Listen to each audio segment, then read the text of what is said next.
Hello, my name is Kristen Bolden and I'd like to welcome you to The Other Side of History. Now in this talk we are going to talk about another woman from the 16th century, and her name is Anne Boleyn. And Aubigne, he actually has quite a bit to say about her. Now as one reads different histories on this woman, Anne Boleyn, it's plain that not all histories agree. It's almost as though there's a fictional Anne Boleyn, and then who most likely was the real Anne Boleyn. So, as Protestants, I believe that we should go to Protestant historians, such as Aubigne, to find the true history on things. Now, this talk is going to discuss this woman, Anne Boleyn, as portrayed by Aubigne's book, The History of the Reformation of the 16th Century. So, I have talked in a previous talk about Princess Margaret of France. So, Anne, she was a woman that this Princess Margaret of France actually had an influence on. Princess Margaret was an ardent supporter of religious liberty, and she was also a known protector of Protestants. Now, Anne Boleyn, she was not French, she was English, but she had been sent to France by her father in a desire that Anne should become an accomplished woman. Anne was from a family of nobility, and the Queen of France trained the daughters of rich families to be noble women. So when the Queen died, Anne became Princess Margaret's lady-in-waiting. It was in the princess's home that Anne met the most enlightened men of the age, and her heart and understanding it developed in spiritual matters. She also read the spiritual books that Princess Margaret had, and these books, they gave Anne a secret strength. The Cardinal Wolsey felt that there would be greater security if England united with Francis I, King of France, through marriage to the widowed Princess Margaret. Now, Henry's wife, Catherine of Aragon, she was the aunt of Charles V, the Holy Roman Emperor, and Wolsey wished to create a distance between England and the Emperor. The Cardinal reminded Henry of his scruples before the betrothal to Catherine, his present wife. He also exaggerated those that had been entertained by the nation, and, speaking with unusual warmth, he entreated the king to remain no longer in such danger.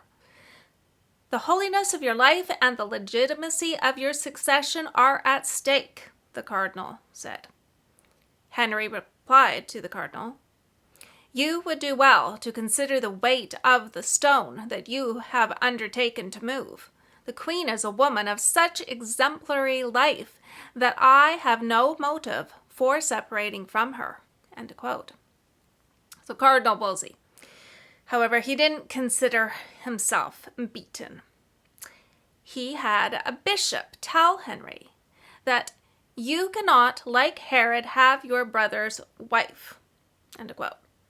So Wolsey told the king that there is a princess whose birth, graces, and talents charm all of Europe.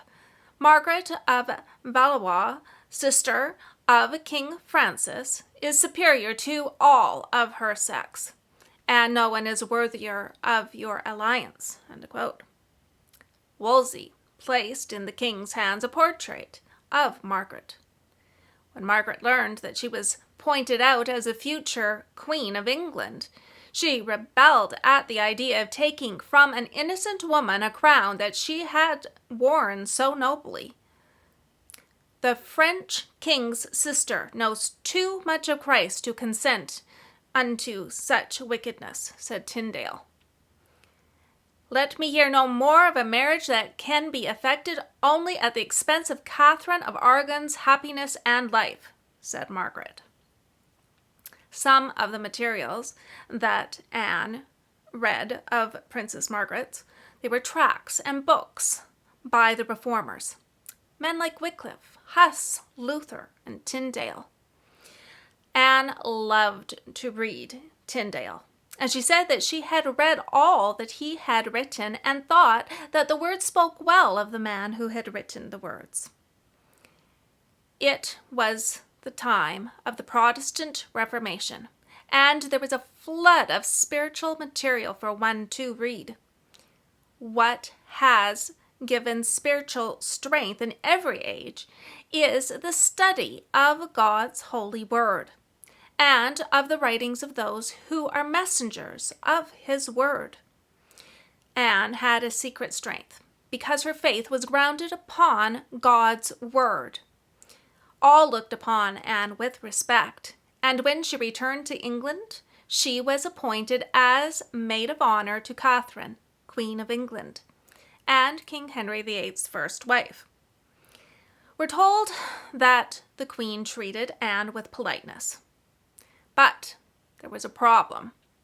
King Henry VIII, he had a liking for pretty women, and he took a liking to Anne, who was 16 years younger than himself, and this was noticed by Catherine, the Queen. Desirous of showing his admiration, Henry, he presented Anne with a costly jewel. Anne accepted and wore it and continued to dance, laugh, and chatter as before, without attaching particular importance to the royal present. One day, King Henry found Anne alone, and he declared his sentiments.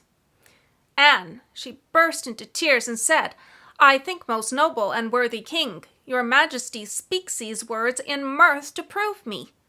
I will rather lose my life than my virtue."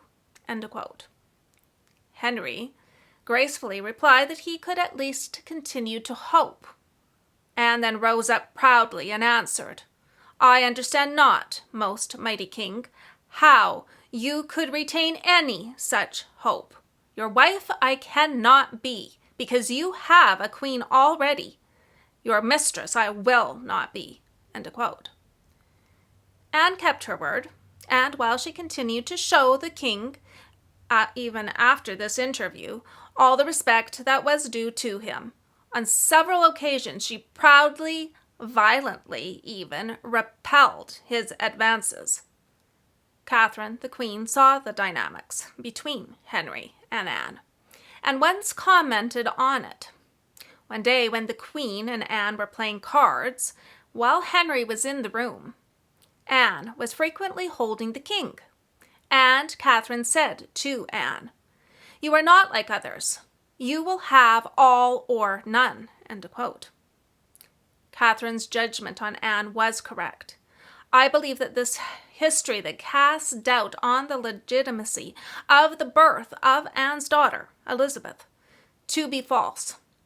Aubigne says that Anne resisted Henry's attentions until she had gained both marriage and the crown. King Henry was not accustomed to resistance, and he was extremely grieved. He learned that Anne would not return to court either with or without her mother. Henry sent a message to Anne, and as we analyze Henry's manners and how men of that age interacted with women, and the reserve which society now imposes upon them, we cannot be but struck by the king's respectful tone. He wrote in French, "As the time seems to me very long since I heard from you or concerning your health, the great love I have for you has constrained me to send this bearer to be better informed both of your health and pleasure, particularly because since my last parting with you, I have been told that you have entirely changed your mind in which I left you, and that you neither mean to come to court with your mother nor any other way, which report, if true, I cannot enough marvel at being persuaded in my own mind that I have never committed any offense against you, and it seems hard, in return for the great love I bear you, to be kept at a distance from the person and presence of the woman in the world that I value the most." End quote. Henry wrote the letter by hand, and he signed off as your entire servant, H.R. Now, Henry uses the words servant and mistress in his letters to communicate the language of chivalry. It is plain from his letters to Anne that she was not his mistress in the other sense of the word. Anne's reply to this letter was the same as she had made to the king from the first. Cardinal Pole, he mentions more than once her obstinate refusal of an adulterous love. Anne would not be the king's mistress, and also refused to be his wife. The glory of a crown could not dazzle her, said Wyatt, and two motives in particular counterbalanced all the prospects of greatness which were set before her eyes. The first was her respect for the Queen, Catherine. The second was the fear that a union with one that was her lord and her king would not give her the freedom of heart and that liberty which she would enjoy by marrying a man of the same rank as herself. Henry's tyrannical selfishness, understanding Anne's virtue, determined to break as quickly as possible the bonds which united him to the Queen, Catherine. Henry was not able to attain his end by illegitimate means, and Aubigne says that it was Anne's virtue that was the cause for Henry's divorce.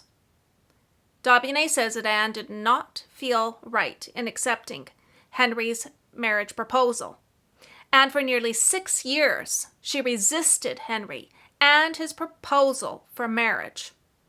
However, this resistance did not come without many tests. Henry successfully sabotaged any other gentlemen who were interested in Anne, and her ambitious father also kept encouraging Anne to accept King Henry's proposal of marriage. Here is the story of King Henry's sabotage of a man who Anne was interested in. Among the young noblemen in Cardinal Wolsey's household was Lord Percy, the eldest son of the Earl of Northumberland. Now, while Wolsey was closeted with the king, Percy was accustomed to resorting to the Queen's apartments, where he passed the time among her ladies. He soon felt a sincere passion for Anne, the young maid of honor. Anne had been cold to the addresses of the gentlemen at the court of Francis, but replied to the affections of the heir of Northumberland. Now, the two young people, they indulged in daydreams of a quiet, elegant, and happy life in their noble castles of the north. But such dreams were fated to be of short duration. Wolsey hated the Boleyns. It was to counterbalance their influence that Wolsey had been first introduced at court. Now Wolsey became angry when he saw one of his household desiring the hand of the daughter and niece of his enemies. It was also known that Anne was friendly to the Reformation. However, Wolsey would have rather seen Anne married off to Lord Percy than to King Henry VIII of England. But Henry, who also had eyes for Anne, prevailed on the cardinal to thwart the affection of the two young people. The agenda of Wolsey and King Henry in the beginning was perhaps to dishonor Anne, but her virtue successfully baffled their infamous plot. One day, when Percy was in attendance upon the cardinal rudely addressed him. "I marvel at your folly that you should attempt to contract yourself with that girl," referring to Anne Boleyn, "without your father's or the king's consent." End quote. And then he said, "I command you to break with her." So Percy, he burst into tears and besought the cardinal to plead his cause. "I charge you to resort no more into her company," said Wolsey's was Wolsey's cold reply. Now, at this time, Anne received an order to leave the court. Anne had scarcely taken up her abode in the Gothic halls of another castle when she learned that Percy was married. Anne wept long and bitterly and vowed against the young nobleman who had deserted her, a contempt that was equal to her hatred of the cardinal. The king made it public that he wished to divorce Catherine and to marry Anne. Catherine was getting older and had not given him a son. So Henry tried to use this as a justification in divorcing her and marrying Anne. The noblemen and ladies of Henry's court, they whispered one to another that Anne would most certainly become the next Queen of England.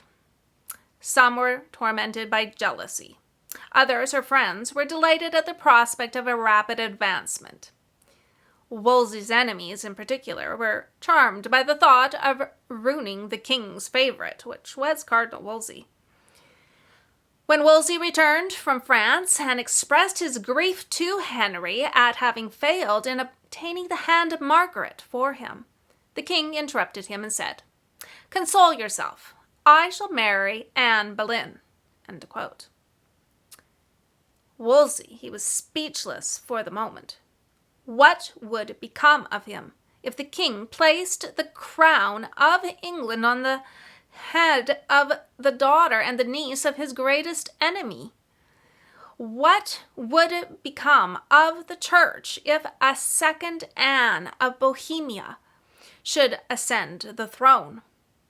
Wolsey threw himself at the feet of his master, and he entreated him to renounce so fatal a project. He remained an hour or two on his knees before the king in his privy chamber, but without prevailing on Henry to give up his design. Wolsey wrote to the Pope and informed him that a young lady who had been brought up by the Queen of Navarre, which was Protestant, and consequently tainted by the Lutheran heresy, had captivated the king's heart. From that hour, Anne Boleyn became the object of the hatred and the calumnies of Rome. Now, the Queen of Navarre was Margaret, the sister to Francis I, King of France. Now, if you have not heard my talks on Princess Margaret of France, I would encourage you to go back and to listen to these talks. There is much more in this story to Anne Boleyn, but we will have to get into that in future talks. We learn much from this history of just how the Protestant Reformation affected even the court of the King of England. I hope that you have enjoyed this talk. If you have, I would encourage you to click on that subscribe button. I want to thank you for listening, and I am wishing you God's blessings.